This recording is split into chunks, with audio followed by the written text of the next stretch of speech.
কার্যক্রমের একটা অংশ, ছোট একটি অংশ। আমরা ভবিষ্যতে এ ধরনের পরিকল্পনা নিয়ে আমরা এগোচ্ছি যে সকল শিক্ষার্থীদের যাতে ছাত্র কল্যাণমূলক যে সকল কাজ রয়েছে সেই সকল কাজের ভেতরে ইনভলভ করা যায়। বিশেষত আমরা দেখতে পেয়েছি যে বিশ্ববিদ্যালয়ের যেই ক্যাপাসিটি, সেই ক্যাপাসিটিতে বেশ কিছু জায়গায় ঘাটতি রয়েছে।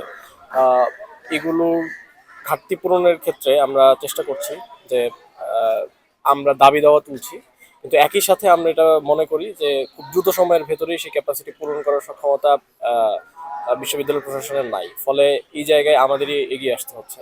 আমরা চেষ্টা করছি যে সাধারণ শিক্ষার্থী যারা আছেন, যাদের যেই জায়গায় সমস্যাগুলো রয়েছে সেই সমস্যাগুলো দূর করার জন্য, এবং শিফা সেই কার্যক্রমেরই একটা অংশ। এটা কি ধারাবাহিকভাবে চলতে থাকে? যে শুধুমাত্র শিফার কার্যক্রমই চলবে না, আমাদের ছাত্র কল্যাণমূলক সকল কার্যক্রমই চলমান থাকবে। শিফা যে হেলথ রিলেটেড যে সকল সেবা, সেই সেবা নিয়ে কাজ করবে।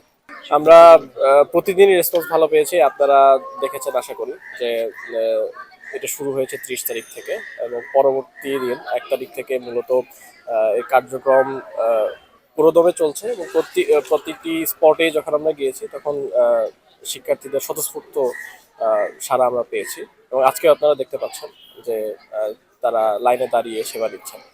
না, আমি বলেছি যে এটি আমাদের পরিপূর্ণ প্ল্যানের একটা অংশ মাত্র। ফলে এটি শুধুমাত্র আহ, চিকিৎসা সেবা নিয়েই কাজ করছে। এর বাইরেও অন্যান্য সেবা আমাদের সামনের সময়গুলোতে আসবে, এবং আমরা মনে করি যে চিকিৎসা সেবাও শুধুমাত্র এই 7 দিনের মাঝে সবাইকে ইনভলভ করে দেওয়া সম্ভব না। আমরা এটা নিয়ে আরো কাজ করবো। ভবিষ্যতে যখন কাজ করবো তখন আপনারা দেখতে